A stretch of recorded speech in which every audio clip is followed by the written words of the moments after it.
Hello, my name is Kera Korodudu, and we have a special report for you. The British police have increased the number of officers on the streets in response to warnings of potential violent disorder this weekend.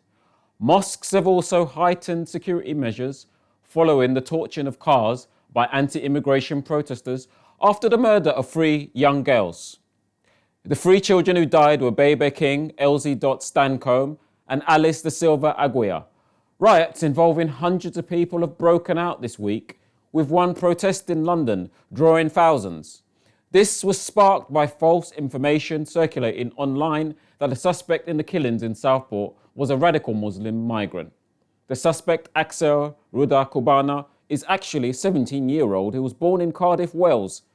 Prime Minister Keir Starmer, in his first major test since being elected a month ago, has condemned the far right for the violence. He met with police chiefs and supported strong action by the forces. He has visited Southport twice since the attack, meeting with community leaders and expressing gratitude to the emergency services. Prime Minister Keir Starmer convened with police leaders on Thursday to extend the government's full support in light of the violent confrontations involving protesters in Southport and London regarding the far right.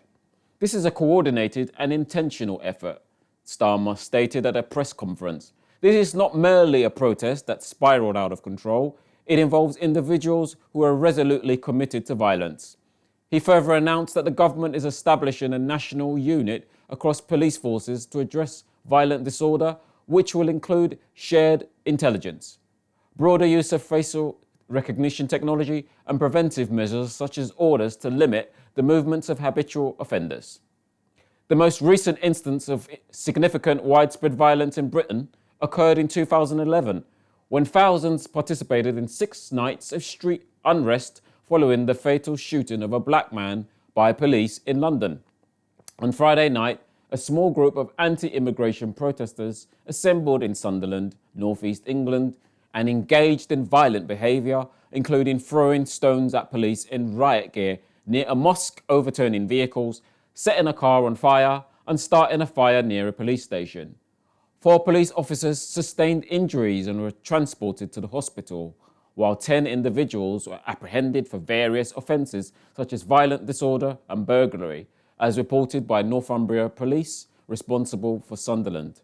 Mark Hall, Chief Peace Superintendent of the Sunderland region, emphasised that the recent events were not a form of protest, but rather unacceptable acts of violence and disorder. The BBC disclosed that approximately 30 demonstrations are scheduled to take place throughout the UK this weekend, accompanied by several counter-protests organised by anti-racism organisations. In response to the security briefing conducted with numerous representatives from mosques and Islamic centres nationwide, the Muslim Council of Britain announced that mosques have heightened security measures in place for the upcoming weekend.